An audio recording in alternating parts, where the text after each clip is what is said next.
Sumainyo ang Panginoon, at sumairin. ang mabuting balita ng Panginoon ayon kay San Lucas. Papuri sa iyo, Panginoon. Noong panahong iyon, matapos palayasin ni Jesus ang isang demonyo, nang gilalas ang mga tao. Ngunit may ilan sa kanila ang nagsabi, si Beelzebul na prinsipe ng mga demonyo, ang nagbigay sa kanya ng kapangyarihang magpalayas ng mga demonyo. May iba namang nais siyang subuking kaya't nagsabi, magpakita ka ng kababalaghang magpapakilala na ang Diyos ang sumasa iyo. Ngunit batid ni Jesus ang kanilang iniisip, kaya't sinabi sa kanila, babagsak ang bawat kahariang nahahati sa magkakalabang pangkat at mawawasak ang mga bahay roon. Kung maghimagsik si Satanas laban sa kaniyang sarili, paano mananatili ang kaniyang kaharian? Sinabi ninyong nagpapalayas ako ng demonyo, sapagkat binigyan ako ni Beelzebul ng kapangyarihang ito. Kung ako'y nagpapalayas sa mga demonyo sa pamamagitan ni Beelzebul, sino naman ang nagbigay ng kapangyarihan sa inyong mga tagasunod na makagawa ng gayon? Sila na rin ang nagpapatunay na maling-mali kayo.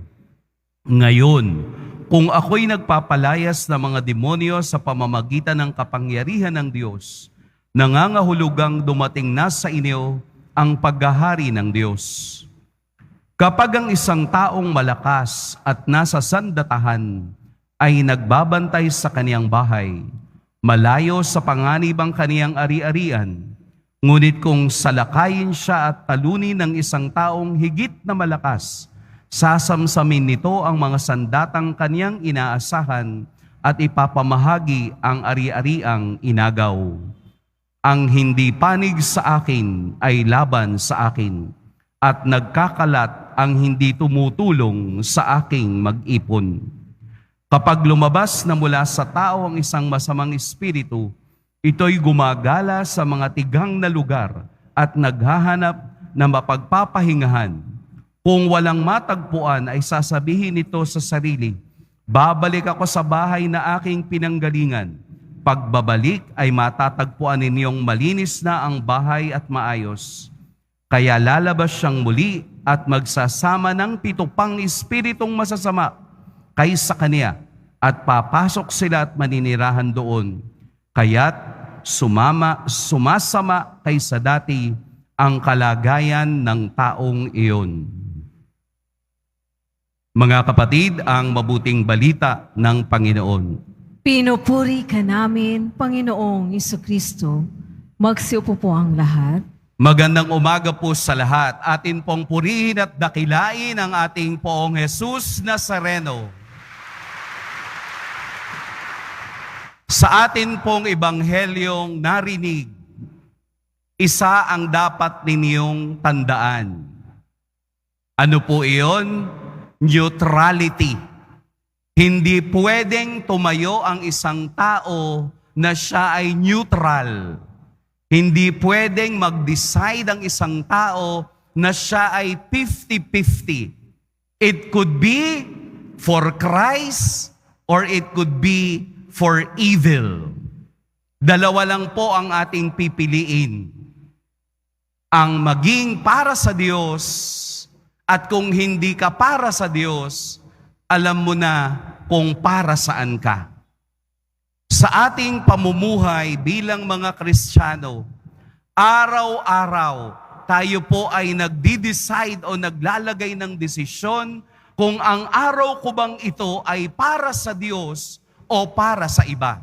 Dahil kung ito ay hindi para sa Diyos, nangangahulugang ito ay para sa demonyo. Klaro ang ebanghelyo ngayon. Kung itinatakwil mo ang demonyo, ikaw ay para sa Diyos. Subalit kapag itinakwil mo ang demonyo sa araw na ito at muli kang bumalik sa Diyos, at pagkatapos mong bumalik sa Diyos, babalik kang muli sa demonyo, 7 mas malalakas na demonyo ang papasok sa bahay mo. At ang bahay na yon ay walang iba kung hindi ang ating katawan. Kaya kung ikaw ay para sa Diyos, palakpakan mo ang Diyos ngayon. Dahil yung taong tamad pumalakpak, nabulungan na agad ng demonyo.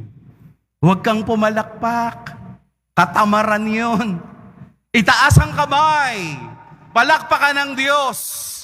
Tanggalin ang demonyong nasa katawan upang hindi na muling pumasok pa at sapagat ang Diyos ang tunay na makapangyarihan. Sa araw na ito, itatakwil natin ang demonyong nagpapahirap sa ating buhay. Sa araw na ito, tayo ay kakampi sa mas makapangyarihan na walang iba kung hindi ang ating Poong Jesus Nazareno. Itatapon mo ang katamaran. Itatapon mo ang pagiging mapanghusga. Itatapon mo ang pagiging mapanira. Papalitan mo ng kapangyarihan ng Diyos na umaasa sa kaniyang pag-ibig at umaasa sa kaniyang awa. Amen? Ang Diyosin natin ay ang Diyos, hindi ang bagay na nawawala at naluluma. Sapagkat ang katotohanang binibigay ngayon ng Diyos sa ating ebanghelyo, ang sinumang hindi kasama ko ay laban sa akin. Sino po ang hindi kasama ng Diyos ngayon? Pakitaas ang kamay. May nagtaas pa rin. Hindi, wala po. Gusto ko lang sabihin na hindi tayo pwedeng maging neutral. It could be yes or no. Masama o mabuti. Palaging ganun ang laban. Araw-araw, tayo ay tutoksohin ng demonyo upang umalis sa tunay na diwa ng kaniyang pag-ibig at awa. Ang hindi kayang gawin ng demonyo ay ang magpagkumbaba at humingi ng lakas sa Diyos. Ang hindi kayang gawin ng demonyo ay ang manikluhod sa kapangyarihan ng Diyos, dahil ang unang ibinibigay ng demonyo ay ang kayabangan ng tao. Kaya tayo hindi pwedeng maglaro. Kailangan it's either one. Hindi pwedeng both. Hindi pwedeng palagi tayong naglalaro ng neutrality. Kailangan doon tayo sa honest. Kailangan doon tayo sa mabuti. Kailangan doon tayo sa may tunay na pag-ibig sa Diyos. Dahil yung iba, kayang magkunwari. We should not play favorite pagdating sa Diyos. Dahil Diyos lang lahat ang ating sinasamba at ang ating patutunguhan.